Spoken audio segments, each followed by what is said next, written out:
बीड जिल्ह्यातील चकलांबा पोलीस ठाण्याच्या हद्दीत एका खासगी वाहन चालकाची 5 लाख रुपयांची फसवणूक झाल्याचा धक्कादायक प्रकार समोर आला आहे।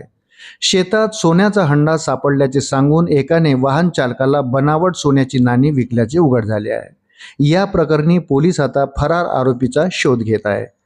1 जानेवारी 2026 रोजी पुण्यात वाहन चालक राजकुमार बापूराव कांबळे यांची ओळख मिलिंद अर्जुन निकाडजे या आरोपीशी झाली होती।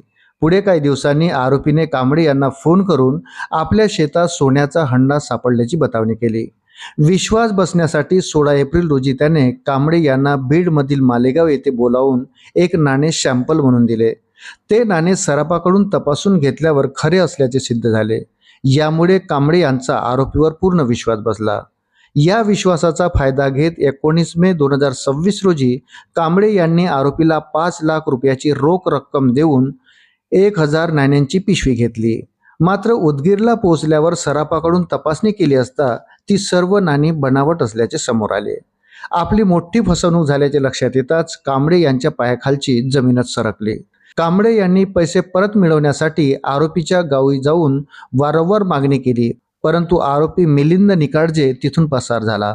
अखेर फसवणूक झाल्याची खात्री पटल्यावर कांबळे यांनी चकलांबा पोलीस ठाण्यात फिर्याद दिली असून आरोपीचा शोध सुरू आहे। अशाच नवनवीन अपडेटसाठी व्हिडिओला लाईक आणि चॅनलला सबस्क्राईब जरूर करा। धन्यवाद।